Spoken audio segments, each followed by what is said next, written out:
রাকিব একজন উদাসীন যুবক। সে জীবনে সবসময় কাল করব মনোভাব নিয়ে চলত। প্রতিদিন সকালে দেরিতে ঘুম থেকে ওঠা ছিল তার অভ্যাস। তার দিনগুলো শুরু হতো অলসভাবে এবং গুরুত্বপূর্ণ কাজগুলো সে পরবর্তী সময়ের জন্য ফেলে রাখত।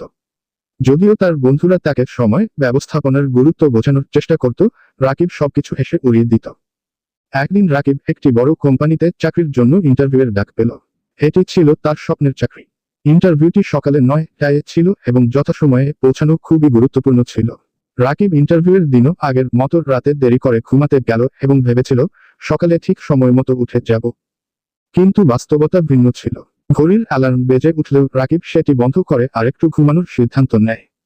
যখন সে ঘুম থেকে উঠে তখন ঘড়ির কাঁটা সকাল 9টা পেরিয়ে গেছে।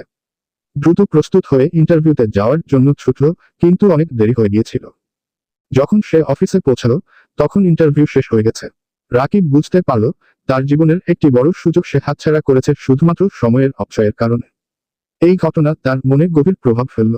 রাকিব বাসায় ফিরে তার জীবনের প্রতিদিনের অভ্যাস নিয়ে ভাবতে বসে।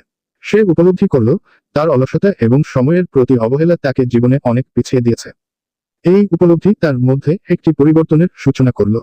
পরবর্তী দিন থেকে রাকিব তার জীবনযাত্রা পরিবর্তন করার সিদ্ধান্ত নেয়। সে একটি দৈনন্দিন রুটিন তৈরি করল এবং কঠোরভাবে তা মেনে চলা শুরু করল। সকালে দ্রুত ঘুম থেকে ওঠার অভ্যাস তৈরি করল এবং কাজগুলোর একটি সময়ানুযায়ী তালিকা প্রস্তুত করতে শুরু করল।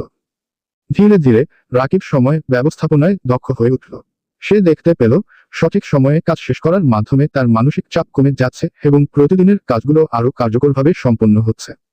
কিছুদিন পর আরেকটি কোম্পানি তাকে ইন্টারভিউয়ের জন্য ডাকল। এবার রাকিব আগের অভিজ্ঞতা থেকে শিক্ষা নিয়ে ইন্টারভিউর জন্য আগের দিন থেকেই পুরো প্রস্তুতি নিল। ইন্টারভিউয়ের দিন সে সময় মতো পৌঁছালো এবং আত্মবিশ্বাসের সঙ্গে সাক্ষাৎকার দিল।